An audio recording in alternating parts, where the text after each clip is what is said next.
কর্ণের রথের চাকা মাটিতে বসে গেলে তিনি তা মাটি থেকে তোলার জন্য রথ থেকে নিচে নামেন।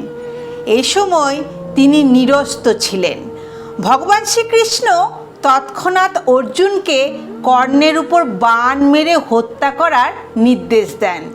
অর্জুনও ভগবানের কথা মতো কর্ণকে লক্ষ্য করে একের পর এক বাণ নিক্ষেপ করে, যা কর্ণকে ভয়ঙ্করভাবে বিদ্ধ করে। এতে কর্ণ মাটিতে লুটিয়ে পড়ে। মৃত্যু পূর্ববর্তী সময়ে মাটিতে লুটিয়ে পড়া কর্ণ ভগবান শ্রীকৃষ্ণকে প্রশ্ন করেন, এই তুমি ভগবান? এই তুমি করুণাময়? এই তোমার ন্যায্য বিচার যে একজন নিরস্তকে হত্যা করার পরামর্শ দাও? সচিদানন্দময় ভগবান শ্রীকৃষ্ণ স্মিত হেসে জবাব দেন, চক্রব্যূহে অর্জুন পুত্র অভিমন্যু নিরস্ত হয়ে গেছিল যখন সকলে মিলে তাকে নৃশংসভাবে হত্যা করেছিলে। তার মধ্যেও তুমিও ছিলে।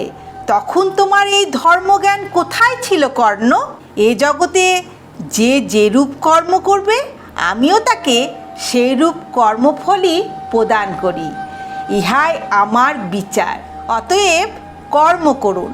ভেবেচিন্তে আপনি আজ কাউকে কষ্ট দিলে, যন্ত্রণা দিলে, অবজ্ঞা করলে, কারো দুর্বলতার সুযোগ নিলে আগামীতে আপনার জন্য সে একই কর্মফল অপেক্ষা করে থাকবে এবং স্বয়ং তিনি আপনাকে তা প্রদান করবেন।